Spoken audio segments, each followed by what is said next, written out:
Popp here. We got a lot to talk about on the show today and some really important stuff as far as I'm concerned. Well, we always talk about important stuff, but this is more so. A little bit later on, we'll talk a little bit about the impact of the government shutdown. We've gone through it once. Is it going to come again and then again and again? It gets to a point where you go, wait a minute. When is this all going to end? When are we going to find a way out of this? When will they just come together and say, you know, compromise is the only way to work? That way nobody's happy, but at least we go forward. I guess we're going to have to find out. And what that impact means to you and me, what we can do about it, how do we survive it, all that's going to come up a little bit later. We have a dream, but you know what? The government doesn't let us dream anymore. You know, the government default was diverted, not averted, because it will loom once again by year's end. So what does that mean to you and me? What's ahead? And how do we look to the world market?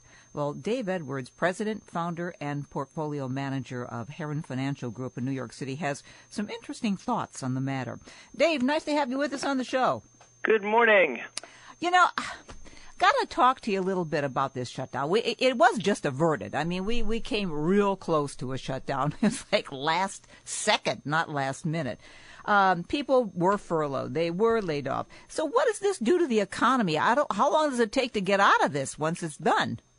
Well, there's an immediate impact and then a longer-term impact. The immediate impact is that the 2-week shutdown of the government robbed about $24 billion from fourth quarter GDP. Oh. And that's money that cannot be replaced. And then on top of that, you have the effect of the sequester, which went into place in January. That robbed another $130 billion from GDP. And what does that mean to average people? Well, lower GDP means less money to go around for jobs, schools, taxes, all the things that people care about. Amazing. So, you know, I can't believe that the U.S. House of Representatives, the Republicans primarily, really thought it would help the country by shutting things down. Explain this to me. I don't understand that at all. I wrote a commentary a few weeks ago entitled, House Republicans Determined to Burn Country to the Ground, in parentheses, in order to save it. Okay. And I'm speaking as a person that voted reliably Republican through 2004, and since then has been a kind of an independent, progressive libertarian. You're talking to one who's an independent also, so yeah, I hear you. And I'm not a Democrat. I'm not in that camp either. I'm kind of scratching my head as to where I should go to throw my vote in the future. The weird thing that's happened over the last maybe 20 years, but for sure over the last 10 years, is this what I call rise of the contempt of organization and government. And a lot of people seem to feel that, yeah, if we just burn down the government and shutter the IRS and close down the park system and cut funding to the National Institute of Health, we'll all have happier, better lives. And that's just not very realistic. We live in a society where people specialize in different ways, and I sure want someone who's a specialist in the flu being paid to find flu vaccines. So I'm not quite sure how this deep-seated outrage seemed to have settled into the country. I've got a couple theories about it, okay. But let's maybe get back to what it means for the economy and the stock market and average individuals. Yeah, let's start with the economy first. You know, You've already said some of the ramifications of the economy, but it just rolls over. It does not stop. Businesses and individuals crave certainty. They like to know what's going to happen next.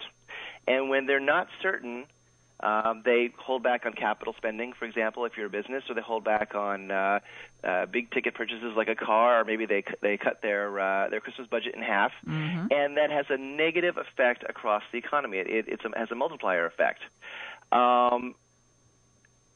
Just give us clarity. Let us know what the deal is. If taxes have to go up, fine. Let us know. If we have to have more health insurance for our employees, fine.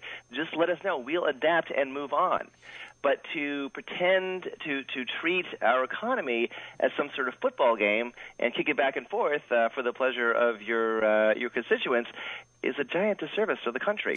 Do you feel, and I'm leaning toward this, that the whole reason for that whole possibility of default and going right down to the wire on it was to defeat Obamacare? And it's like, aren't those two separate issues? Shouldn't you worry about the economy first and then whether you like Obamacare or not? Exactly. There are two separate issues that got jammed together. One is Obamacare, and the other is the deficit.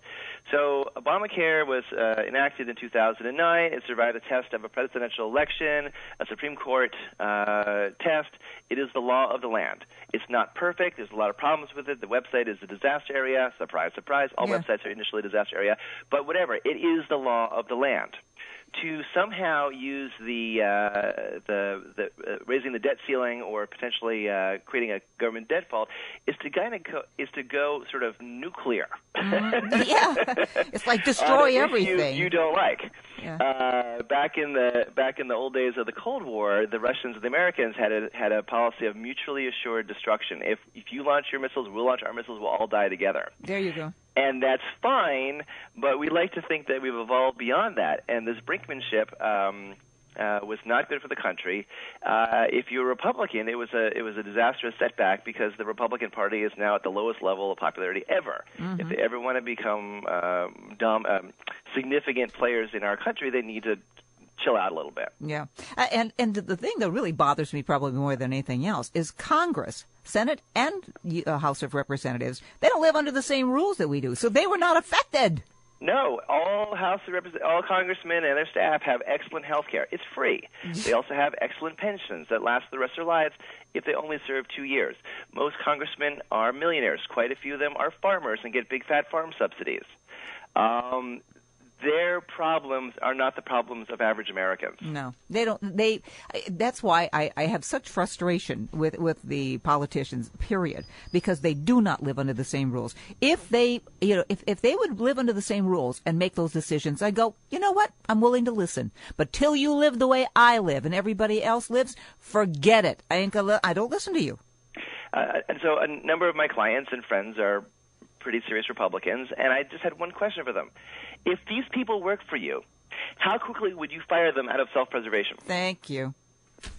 I think they should be sequestered. I think they should have their pay not only furloughed. You get no pay for whatever days, over the budget, and you get fined every day that you don't have a budget.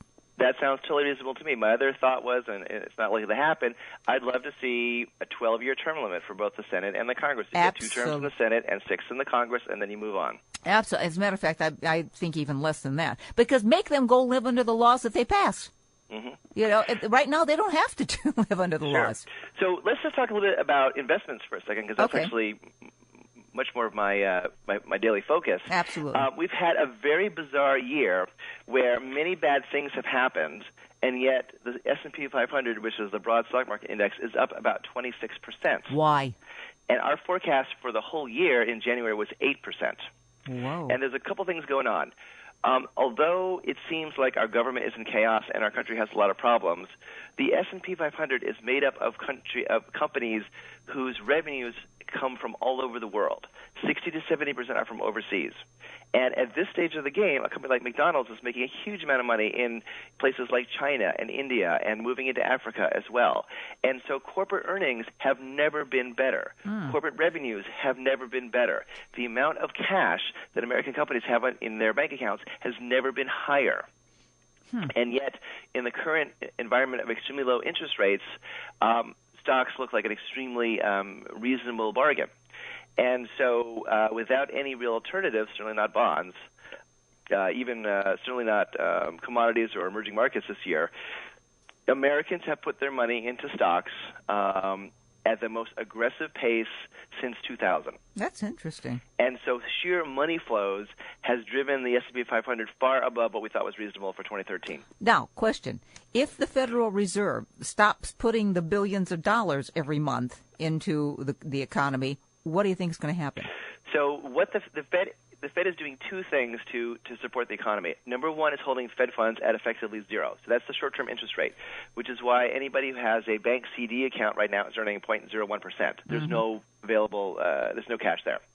But at the other end of the spectrum, let's say 10 years out, where people borrow for mortgages or corporations, or 30 years out, the long Treasury bond, they are aggressively buying up those long-dated securities, the securities that mature in 20 to 30 years. And as they buy them, it increases the price and therefore depresses the yield. So there's kind of a pivot motion. Almost think of it like a seesaw, a little motion right at the pivot, but a deeper motion at the far end. And investors are terrified about what happens when that trend reverses. So you think about a seesaw on the way down, that's pretty gentle. On the way up, you can get catapulted. Yeah. And so actually bond investments have done very poorly this year as investors have pulled money out of bonds, anticipating what the Fed might do this year, or at this rate more likely next year. Okay. So you think by till the end of the year, they're not going to stop feeding money in? No. Because of the sequester, because of the shutdown, GDP is depressed by about 1% across the whole country. It should have been 3% this year. It's been more likely 2%. Okay. And as a result, unemployment is staying up around 7%. The Fed has two mandates. One is to control inflation. The other is to lower unemployment. Right now, inflation is contained. Unemployment is high. So they will keep interest rates low to try and get unemployment back to normal, which might be around 4 or 5%. So do you think that's possible? I mean, if they still keep the inflation down, you can't do both at the same time, can you? Well, it depends. If the economy is running at full capacity and you stimulate demand, prices will go up because you can't produce more. Right now, our economy is below capacity. There's plenty of room to build more houses. There's plenty of room to build more cars. Computers have never been cheaper ever. So you can actually ramp economic growth substantially and not cause inflation to pick up. So many people have said to me, Dave, aren't you worried about inflation? And I say, show me inflation in housing. It's recovered. It's not recovered to where it was in 2007. Show me inflation in wages. Most Americans are making what they made in 1995. Show me inflation in commodity prices. Well, they're well off their highs. In my part of town, gasoline is about $3.50 a gallon. It was $5 a couple of years ago. Yeah. You do see inflation in healthcare, but that's because it gets better every year. You do see inflation in education, but then people are able to. But that's not getting better every year. Education is one of those funny things where it's hard to get efficiencies of scale because you're still teaching the same class with 20 students. Got it. If you could put 100 students in the same class, then you would have efficiencies of scale. If you put the entire class on the Internet with 10,000 people, you would have mega efficiencies of scale. We haven't gotten there yet. Got it. Now, what's going to happen with, we always used to look at like the one generation will retire, opens up jobs for the next generation to come in and fill those jobs. And now we're seeing, and there were some polls taken just this last few days, where boomers, which were right after World War II, born up to about 1964, are saying, you know what, we can't retire. We're going to have to work till we get too sick to work or die because we can't, no money. Remember the happy days of 2000 when we had a booming stock market, a booming real estate market, 3.5% unemployment. The biggest thing we worried about was Bill Clinton and Monica Lewinsky. Remember those happy days? Yeah, those were the days, my friend. Yeah. I would kill to get back to that era because that was the year that the leading-edge boomers, the ones that were born in 1945 and just turned 65, that includes both George Bush and Bill Clinton, were looking at their 401ks and looking at their pensions and looking at their job situation and going, I made it, this is perfect. And 8 years later, all of that was in tatters. Right. And so those people that thought they could happily retire at age 65 are now looking at 70 as a reasonable retirement age. Maybe 70. And so what does that mean? The next generation, there are no jobs. There'll be different jobs. Once upon a time, you would roll out of high school with a technical background, get a job at General Motors, work there for 30 years, retire, and go fishing for the rest of your life. Gone. Yeah, that's gone. Long time. And that era is over. And now, when I do career counseling for young people from my college and my business school, I say, look, you're a freelancer for the rest of your life. It's not the job you had; it's the skills you've acquired. And you may have multiple jobs in your career, and that's fine. I will say that if anybody is looking for a job, get a job in sales. There's Really? always needs for salespeople. Yeah. Well, that There's and service services, and service, right? yeah. But it's you can always outsource your technical support to India. But it's very hard to outsource your sales to India. You really need a person face-to-face, whatever you're selling. If it's selling cars, if you're selling newspaper subscriptions, if you're selling medical devices, whatever. A sales job will always be a successful job, as will a job in engineering. Yeah. They're outsourcing, and the outsourcing, to be honest with you, leaves a bit for me incompetency. Mm-hmm. Yep. It's not the same. It's not as good a program. Sure, you'll actually see a little bit of return sourcing happening over the next decade. Good. 10 years ago, there was a huge wage differential between the United States, China, and India. Mm-hmm. And so, manufacturing jobs fled to China, technical support jobs fled to India. And now you'll see some of that coming back because the wage differential is going away. And, if I ever have a computer problem, I always get sent to what's called level 3 technical support, which is never somebody in Bombay. It's somebody in Texas. Thank you. Thank you. Now, we're talking about what happened, but we just kicked the can down the road. It's possible again, December, January, we're going to be right back where we were before. There's a little bit of a cooling off period. And there's about an 8-week window for a bipartisan committee of Congress of Republicans and Democrats to get together and try and figure out how to work out a budget that both sides can live with. And right now I'm betting on that succeeding at kind of zero. Really? The only thing that might turn that around is a very pragmatic look at Republicans at their situation and wondering, if we continue to be this aggressive in Washington, could we potentially lose the control of the House of Representatives in 2014? That's not how I'm betting right now, but if you look, for example, at the governor's race in Virginia, it was pretty much neck and neck between the Republican candidate and the Democratic candidate until about 2 weeks ago. Yep. And all of a sudden, the Democratic candidate, Terry McAuliffe, the longtime chairman of the Democratic Party, has leaped ahead. And the reason why is because he's getting lots of money from Virginia businesses that just can't stomach the Republican situation anymore. Yeah. And, another statistic that's kind of funny is currently there's 232 Republican congressmen, 200 Democratic congressmen. But in 2012, the Democratic congressmen earned 1.5 million more votes than the Republicans. So you ask yourself, well, how is that mathematically possible? Well, because about 30 of the states have Republican governors, and they've gerrymandered most of the Democrats into a couple of key districts, and then spread the Republicans across the rest. Well, if enough independents in those districts repudiate the Republican congressman, a Democrat could actually win there.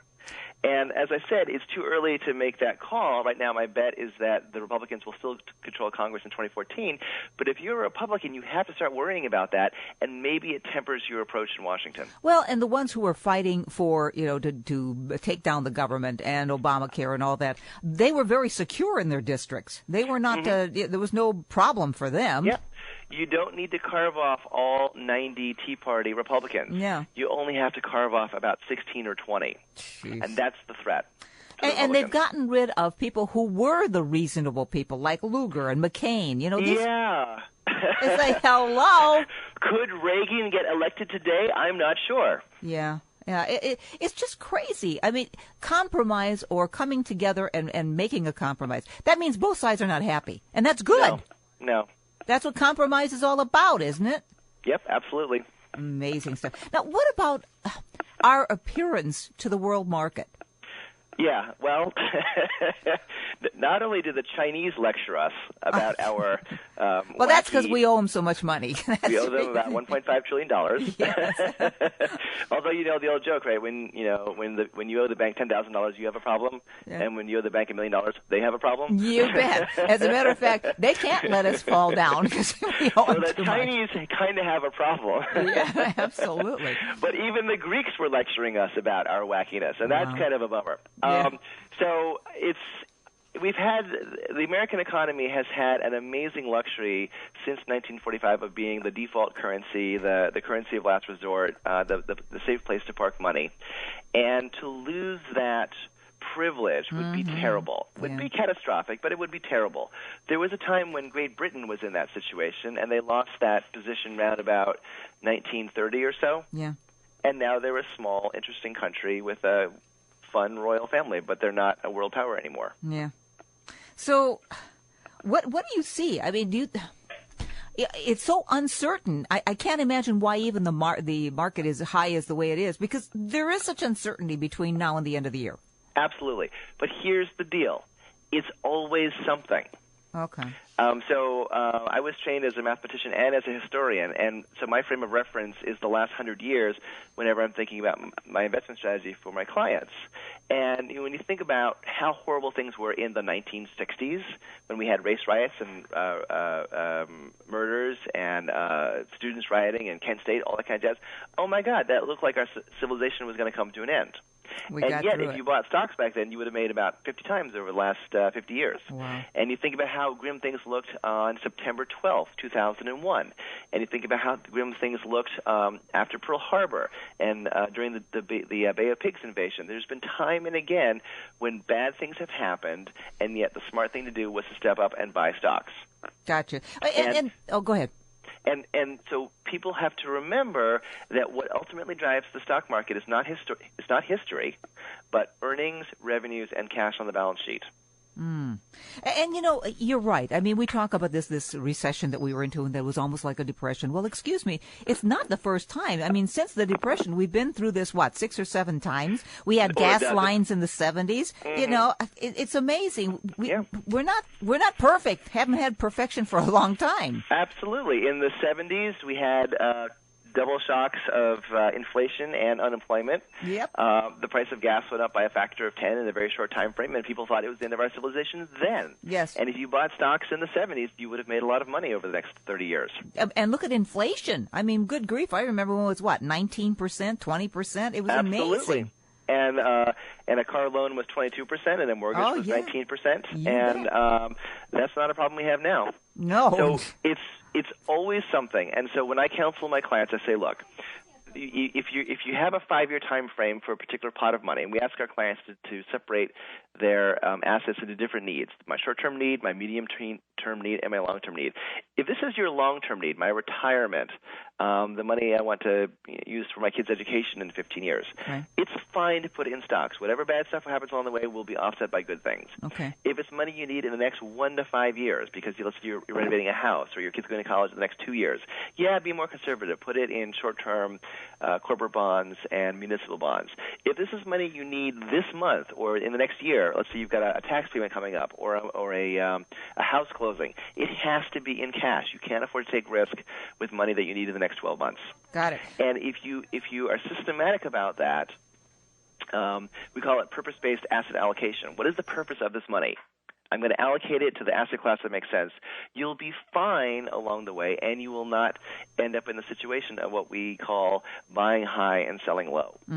What about the gold and silver market? Do you suggest anything in that? We like commodities as a broad asset class, which includes gold, silver, platinum, iron, copper, grains, pork bellies, hemp. Oh, really? Well, hemp is hot. Hemp, you can smoke it and you can make rope out of it. There you go. It was an industrial commodity long before it was a recreational commodity. Mm-hmm. So when we invest our clients in commodities, we buy a broad basket of 20 commodities through a PIMCO ETF. Gold as a solo asset class is a very poor place to put money because it is driven by psychology, not by fundamentals. And you can see it ramp up aggressively, as we saw a couple of years ago. You can see it fall off sharply, as we saw in the last year. If my exposure to commodities is 2.5% and gold is a quarter of that, I am comfortable with that exposure. Okay. The reason, unless you bought gold when it was $250, then you're doing good. Hindsight is always 20/20. I know. It's called, flip the coin because you just don't know. But here's the thing. People often make the mistake of looking at, it used to be 200 and now it's 1,300. I'll just draw a straight line. It'll be infinity before I know it. Mm-hmm. And that is not how any asset class goes. Not gold, not stocks, not houses. It will zig and it will zag. And what drives you into one market or another is whether you're buying into it at a low valuation or a high valuation. We'd like to buy things at low valuation and sell them at high valuation. Now, we're coming into the holiday season, and that is, of course, the big time for any business. How do you think they're going to do this year, seasonal spending? I think it's going to be a relatively poor season. Really? It wasn't looking that great over the summer. Okay. And when I say looking great, it looked like it was going to grow about 3% maybe. Mm-hmm. And now if it grows 2 or 1.5%, that would be a win as far as the retailers were concerned. Wow. People are concerned and frightened, and there's 800,000 federal employees that may well be back on furlough January 15th. And they're just going to be cautious, which is appropriate in the environment, and sit on their hands and not necessarily buy all the things they want to buy. And that's why our economy is struggling to get past first gear. When do you think the people, generally the people, you, me, the rest of the folks, will come to our senses and say, we're not taking this with the Congress anymore? They always take us right to the edge of the cliff, and then they pull back and say, see, I saved you. No, you didn't save me. You closed down the government almost. This is ridiculous. I wish people spent as much engagement on analyzing the political situation as they do following their favorite sports team. No kidding. There's maybe half of the population votes anyway, and of that half that votes, 48% are going to vote Democratic as a reflex. 45% will vote Republican as a reflex, which means the 5% in the middle as undecided. Yeah. And those people are generally the stupidest people you can imagine.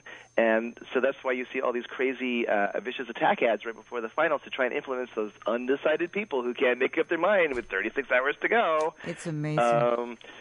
Who they're going to vote for. So that's kind of sad. The other problem is the ability of governors, we talked about this a little while ago, to gerrymander districts, to make completely illogical districts. If you look at it on a map, have you seen some of those? Create safe. Oh yeah, ridiculous. I live in New York City, primarily a Democratic town, and the map around here is ridiculous. Oh my God. So wouldn't it be great if there was a law that said, no, these things have to be allocated along county lines that make sense? Mm-hmm. Would that happen? No, because that would be to the political disadvantage of certain states, and they won't do it. Amazing. Now, if people want to have more information about Heron and you and what you're doing, where do they go to? So I'm David Edwards. I'm the president of Heron Financial Group, and we're based here in New York City, but we have clients all over the country. Our main website is heronfinancialgroup.com, Heron financialgroup.com, and people can always call me on my direct line, which is 347-580-5281. 5281. Okay, thank you so much for being with us today. I'm not sure we solved any problems, but I hope we have some awareness that people will start thinking that you got to do something. You can't sit on your hands and hope that it's going to come back without you. Right, your congressman, they do listen. Yeah, well, okay. If you say so, I will believe it. I'm beginning to believe what all they listen to is the party, both Democrats and Republicans. They don't listen to the people. If they would listen to the people, I think we'd be a lot better off.